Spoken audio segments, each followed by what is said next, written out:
Sir एक professional advice चाहिए थी आपसे। एक ऑडिट फर्म में तो मैं काम कर रही हूँ अभी, और 5 डेज़ अ वीक काम करती हूँ। तो अब मैं सोच रही हूँ कि वीकेंड पे टीचिंग भी स्टार्ट कर दूँ, और एक ब्रांड तो मेरा है ही साथ में। तो आप क्या कहते हैं? मेरी एडवाइस ये है कि तुम इतना बर्डन ना लो। यानी इसको हम आसान लफ्ज़ों में कहते हैं कि अपनी प्लेट में इतना खाना नहीं निकालो कि वो तुम खा ही ना सको या ओवर ईटिंग हो जाए।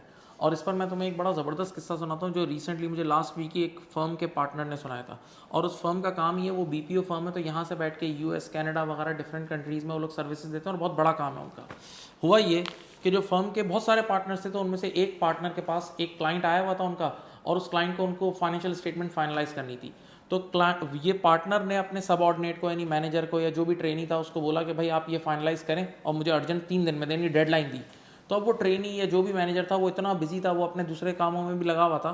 तो उसने क्या करा कि वो फाइनेंशियल स्टेटमेंट के अंदर जो लास्ट पेज पे एक पैराग्राफ होता है बेसिस ऑफ अकाउंटिंग का, कि किस बेसिस पे क्या पॉलिसी के थ्रू बनाई है, तो उसमें असल में क्लाइंट का नाम लिखा जाता है। फॉर एग्जांपल क्लाइंट का नाम है यूनिलीवर, तो यूनिलीवर का नाम लिखना चाहिए था कि Unilever use this this policy.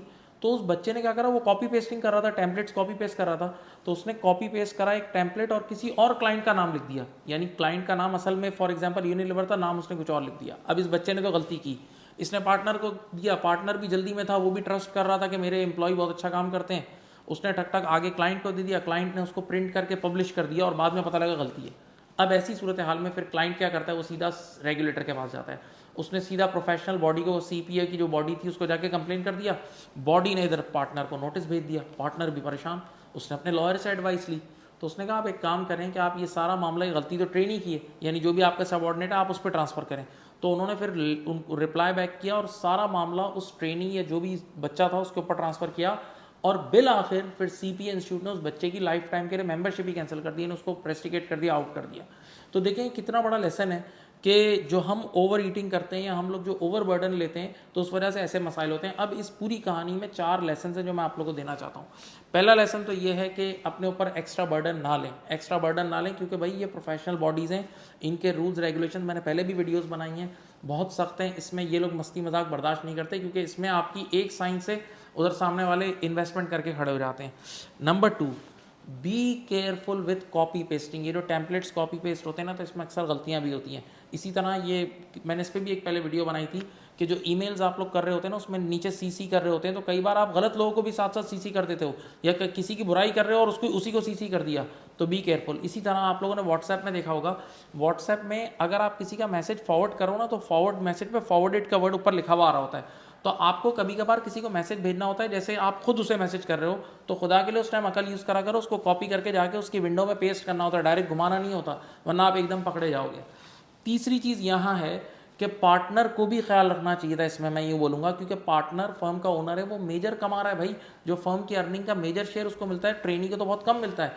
तो पार्टनर को भी अपने सबऑर्डिनेट्स पर आंख बंद करके, वो पक्का काम, वो नहीं कि एतबार कर लो कि वो सब कर लेंगे, खुद भी मेहनत करें। और लास्ट लेसन इसमें ये भी है कि जो ट्रेनी ये सोचते हैं, बहुत अहम लेसन है, कि यार हम जो भी करें अल्टीमेट लाइबिलिटी तो फर्म की है। नहीं नहीं भाई, इस किस्से के बाद लाइबिलिटी ट्रेनी की अपनी भी है। अब मैं यहाँ पर एक और बात बोलता हूँ, देखें अकाउंटेंसी प्रोफेशन की ये ख़ास बात है। देखें डॉक्टर्स वगैरह में मैं देखता हूँ, ऐसे कितने डॉक्टर्स को मैं जानता हूँ जो दिन में 16-16 घंटे, 15-15 घंटे काम कर रहे होते हैं, और उनके क्लिनिक के बाहर इतना रश लगा हुआ होता है, और मैं देखता हूँ पेशेंट्स आते हैं और वो डॉक्टर इतने ओवर ऑक्यूपाइड होते हैं कि बस वो 2 मिनट चेक करते हैं और बस ये प्रिस्क्रिप्शन लिख देते हैं। और उसमें मुझे तो कई बार ऐसा भी लगता है वो क्या प्रिस्क्रिप्शन लिख रहे हैं, क्या उसका इलाज होता होगा, यानी इतनी बड़ी बड़ी लाइनों में 2 मिनट। लेकिन उस डॉक्टर के साथ इतना लाइबिलिटी का मसला नहीं है, क्योंकि सारा काम ओरल हो रहा होता है, उसमें आप बोल सकते हो कि पेशेंट ने मुझे ये बोला था, ये बोला था, उसमें बहुत सारी चीज़ें हैं। लेकिन हमारे प्रोफेशन में, अकाउंटेंसी प्रोफेशन में, जो हमारे रेगुलेटरी बॉडी हैं जितनी भी, चाहे वो एसीसी हो, आई कैप हो, सीपी हो, ये बड़े एथिकल इश्यूज़ में और इस तरह के इश्यूज़ में ये बहुत स्ट्रिक्ट है, और ये होना भी चाहिए। तो सारे प्रोफेशनल लोगों से रिक्वेस्ट है कि इस तरह के मामला में बड़ा केयरफुल होकर डील करें। अपना ख्याल रखिएगा। Thank you. अल्लाह हाफ़िज़।